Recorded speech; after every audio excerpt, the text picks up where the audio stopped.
el propósito del sufrimiento. El texto que vamos a estar teniendo como base es Juan capítulo 16, verso 33, una de las promesas que menos creyentes le reclaman al Señor. Estas cosas os he hablado para que en mí tengáis paz. En el mundo tendréis aflicción, pero confiad, yo he vencido al mundo. En este pasaje el Señor nos está prometiendo algo. Eso es parte de las promesas del Señor. Y en este caso nos está prometiendo que vendrá aflicción. Pero detrás de esa aflicción está Él. Es decir, que la paz de la que Él habla en la parte A del verso, para que en mí tengáis paz, esa paz debe sobrepasar las circunstancias. Nuestra paz, la paz del creyente, no es una paz circunstancial, sino es una paz que viene producto de estar en el Señor. Pero para comenzar el día de hoy, estos son los temas que vamos a ver el día de hoy, ya lo vieron ustedes en la presentación. Pero para poder entender bien de lo que se trata y por qué el Señor permite la aflicción, nosotros debemos partir de un supuesto que la mayoría de personas tienen. La mayoría de personas, si no eres tú, en algún momento tal vez estuviste en esta posición. Yo tengo que confesarlo, yo en algún momento tuve esta postura. En algún momento llegamos a pensar y asumimos que la mayoría de los casos de sufrimiento son malos. Que todo lo que puede vivir una persona, todo lo que puede sufrir, todo lo que puede padecer una persona es malo. Y por eso los sufrimientos, la aflicción, los momentos difíciles, es muy fácil que como seres humanos los encumbremos en una pregunta. Si Dios existe, ¿por qué el mal también existe? Esa foto que está ahí es la foto de un libro que se llama así. Si Dios existe, ¿por qué el mal? Y el libro habla precisamente de eso, de una nueva manera de pensar en la pregunta. A un pastor le hicieron esa pregunta, precisamente, si existe un Dios bueno, ¿por qué pasan cosas malas? Y se lo preguntaban algunos chicos que estudiaban filosofía. Y él les dijo a ellos, a los que le hacían esa pregunta, yo te la respondo, la pregunta, si me la formulas bien. Si me la formulas bien. Si no me formulas bien la pregunta, no te la voy a responder. Ellos alegaban, ¿no? Yo tengo la libertad de preguntar como quieras. Y él echaba mano de la filosofía que ellos estaban estudiando y decía, no, porque ustedes ya con esa pregunta están teniendo suposiciones, como los supuestos que estamos poniendo aquí.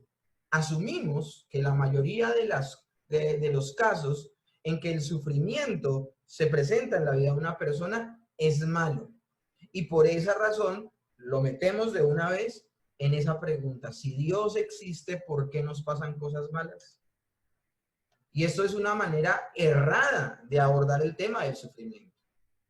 Ahora, si a esto le sumamos el hecho de que estamos sufriendo un tiempo donde el evangelio de la prosperidad es lo que está de moda, si ustedes ven las fotografías, solo quiero ser feliz, la persona llorando porque no logra lo que obtiene, y revistas de actualidad donde se preguntan si los niños tienen que ser felices a toda costa, porque de alguna manera ese es como el gancho, como el deseo de todas las épocas del ser humano, ser feliz. Y una de las peores pesadillas de las personas es no poder lograr esa felicidad. Pero realmente ese es el propósito de Dios con nuestras vidas. ¿Realmente eso es lo que Dios está buscando en nosotros? Ahora, realmente la pregunta del millón es, ¿todo el sufrimiento es malo? ¿Todo el sufrimiento lo podemos encumbrar en el término de lo malo? Pues hagamos una pequeña reflexión. A veces en nuestra vida cotidiana le permitimos a nuestros hijos ciertas dosis de sufrimiento para un bien mayor. ¿No será que el Señor actúa de la misma manera en nosotros y por esa razón a veces suceden ciertas situaciones, pero que nos van a llevar a un buen término, a una buena finalidad? Como dice precisamente Romanos 8, a los que aman a Dios, todas las cosas les ayudan para bien. Y eso es importante que lo tengamos en cuenta en el panorama que vamos a tener desde esta misma situación. Una óptica errada del sufrimiento entonces nos va a llevar a ser desagradecidos con Dios y a no comprender el por qué el Señor lo permite. De hecho, podemos desdibujar hasta el mismo carácter de Dios. Y en el mismo momento en que nosotros desdibujamos el carácter de Dios, pues estamos adorando a un Dios que no es el Dios verdadero. Nosotros debemos entender una cosa. Hubo un momento en la creación, en el universo, donde no hubo sufrimiento. Y va a haber un momento en el futuro donde otra vez no va a haber sufrimiento, donde no va a haber lágrima, donde no va a haber lloro, donde no va a haber muerte, donde no existirá el pecado. En algún momento al principio de la creación, esto fue así, aunque la condición del hombre no era perfecta como lo va a ser en la glorificación. Para los que no han visto de pronto esto de lo que estoy hablando, hay dos momentos que son los que estoy hablando en este momento. Uno es cuando comenzó la creación, cuando el Señor creó al hombre y el hombre aún no había pecado. En ese momento no había dolor, no había angustia, no había tristeza, no había muerte ni había pecado. No había aflicción. Pero el hombre en ese momento no era perfecto. Era bueno y bueno en gran manera. Pero el hombre tenía que probar con su comportamiento que se merecía la perfección y la vida eterna. Pero en la glorificación, por la obra de Cristo, ya los hombres perfectos, hombres y mujeres perfectos, vivirán en una creación perfecta, porque dice la palabra que lo corruptible se convertirá en incorruptible. Y esta creación perfecta, con este hombre perfecto, adorarán de una manera perfecta a Dios y será maravilloso. Y en ese momento no habrá lloro, no habrá angustia, no habrá dolor, no habrá pecado, ni habrá muerte. Y el Señor, como nada lo toma por sorpresa, mis hermanos, Él aún tiene un propósito con el dolor, con la aflicción. Pero ¿de dónde viene? Es la pregunta del millón. ¿De dónde viene? ¿Cuál es el origen del sufrimiento? Pues, mis hermanos, el pecado. El Señor le dijo al hombre en Génesis 2:17, mas del árbol de la ciencia del bien y del mal no comeréis, porque el día que de él comieres ciertamente morirás. El hombre, no creyéndole a Dios, desobedeció, pecó, y esto es lo que le trajo inmediatamente a la vida del hombre. Lo primero que le trajo, luego de la muerte y la separación de Dios, fue sufrimiento.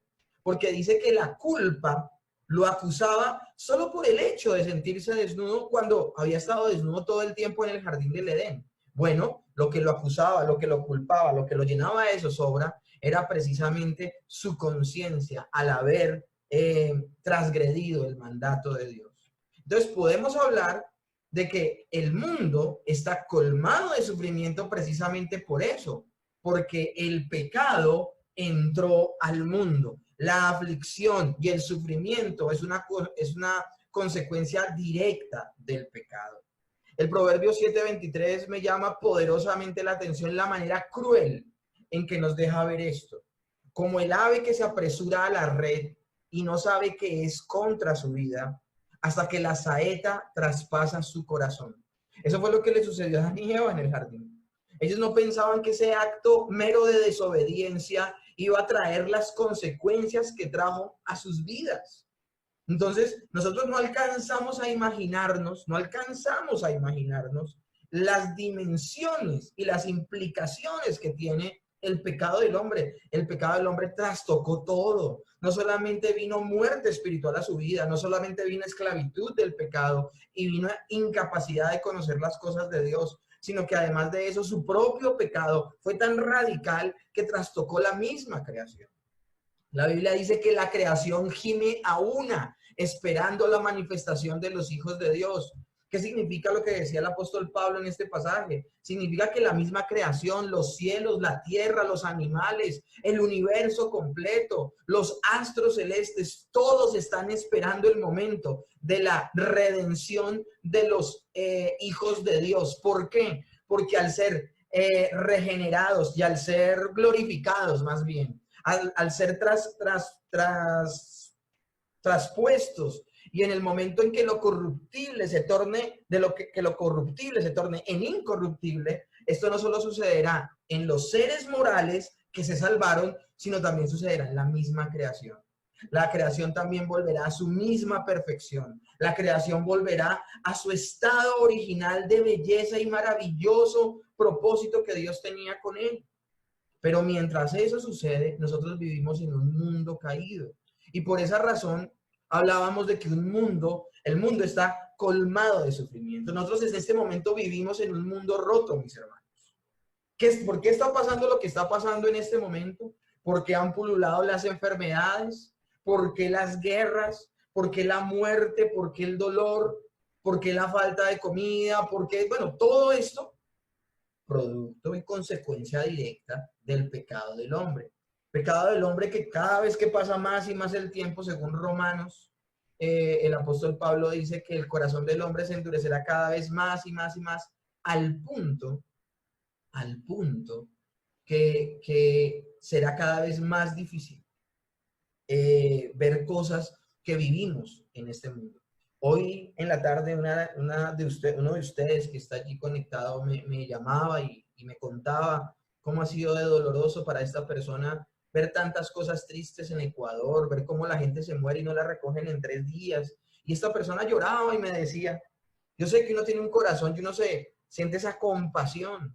Por aquí pasaban hoy con una canción de Mercedes Sosa recogiendo alimento y dimos alguito y con Adriana nos conmovíamos de la situación tan difícil que se está viviendo.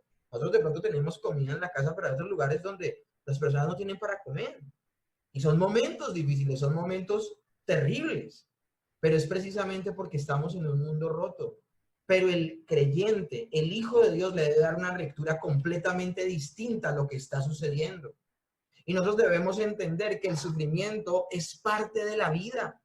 El sufrimiento es parte de la vida y la experiencia de todo hijo de Dios no va a estar aparte de eso.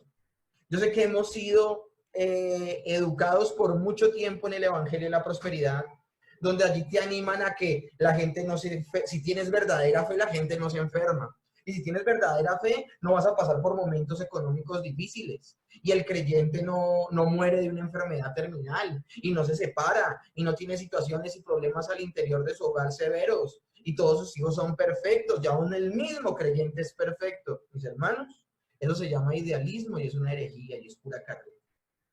Porque el mismo creyente aún tiene dentro de sí un remanente de pecado que a veces te va a llevar a desligarte del Señor y a hacer cosas y a comportarte como no se debe comportar el creyente. Ahora, con esto que estoy nombrando, no estoy haciendo una apología y una excusa que nos comportemos mal.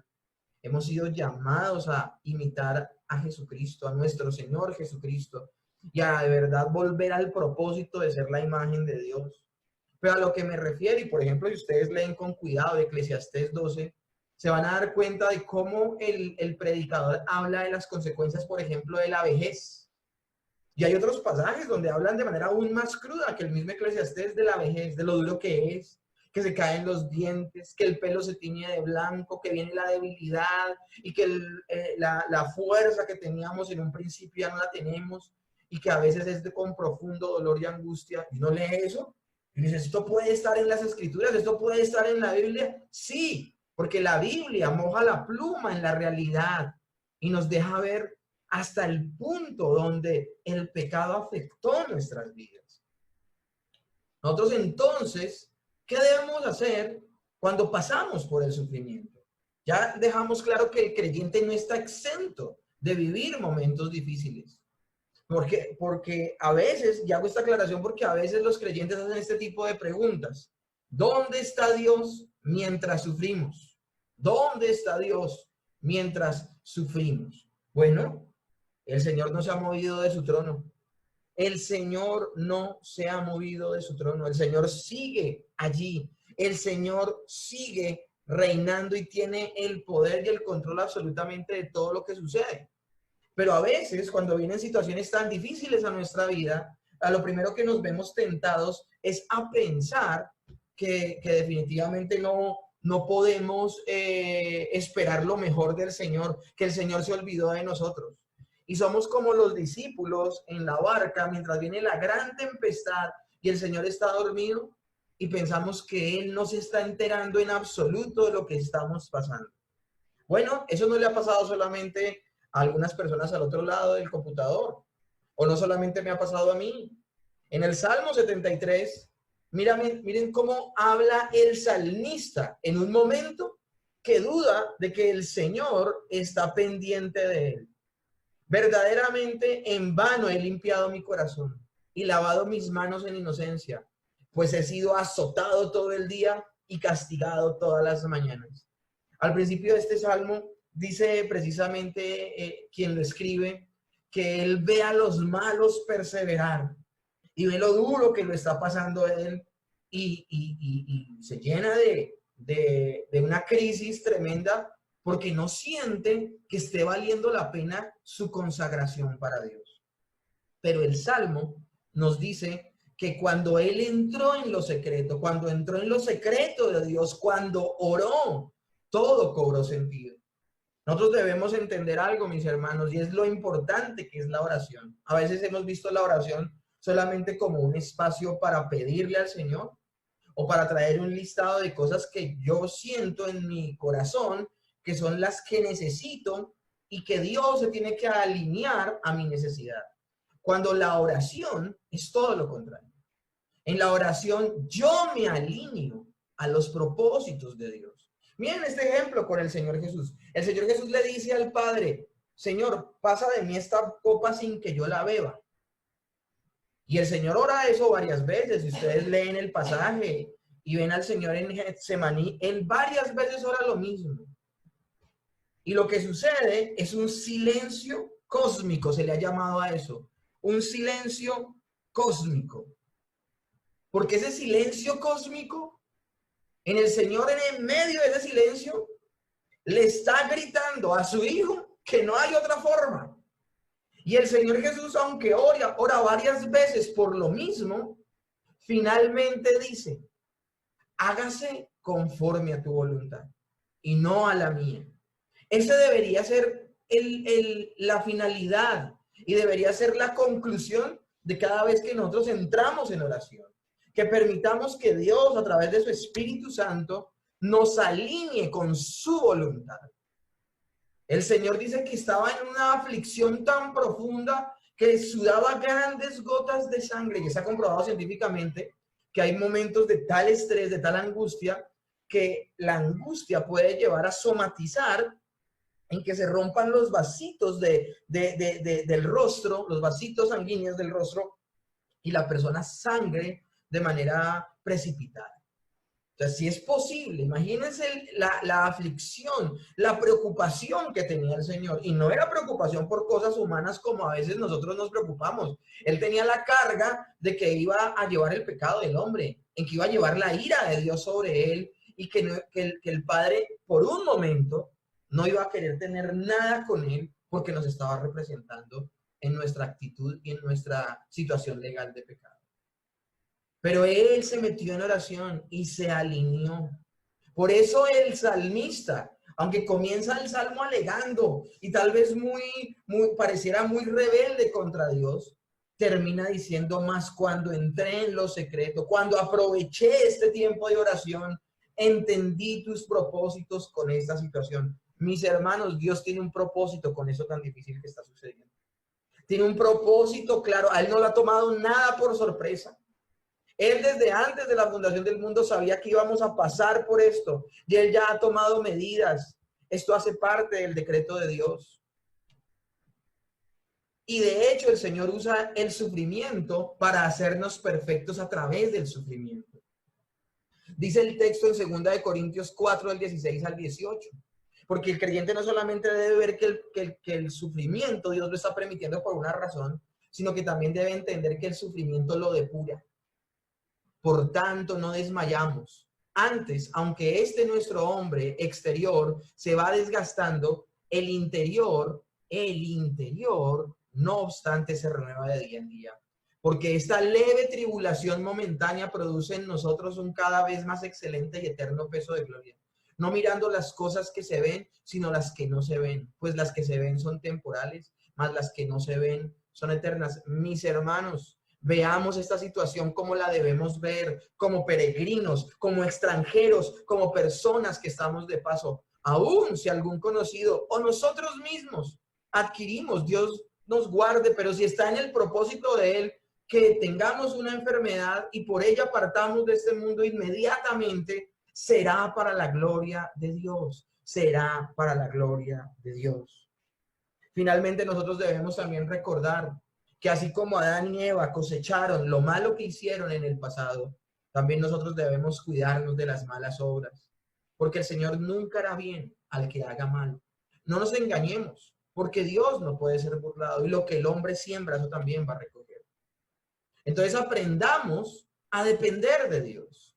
El Señor dice en Juan 16:33, que fue el texto que leí al principio, que el Señor nos había prometido que aunque hubiese aflicción, el Señor ha vencido al mundo. Y así como nuestra paz debe sobrepasar los momentos y las situaciones y debe depender de Dios nuestra paz, también nosotros debemos poner nuestros ojos en el autor y consumador de la fe. Miren lo que decía Habacuc en su profecía maravillosa. Decía, aunque la higuera no florezca, ni en las vides haya fruto, aunque falte el producto del olivo y los labradores no den mantenimiento, y las ovejas sean quitadas de la majada, y no haya vacas en los corrales. Es que provoca como en ese espacio que dejé poner y nos estemos en cuarentena y colapse la economía. Con todo yo me alegraré en Jehová y me gozaré en el Dios de mi salvación. Mis hermanos, mientras Dios esté en su trono, no hemos perdido la esperanza. Entonces, el creyente, ¿cómo encontrará finalmente paz en medio de esos momentos difíciles?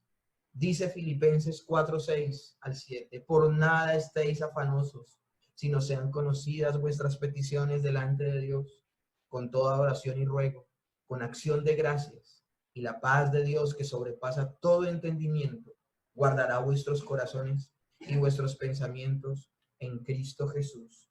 Amén y amén.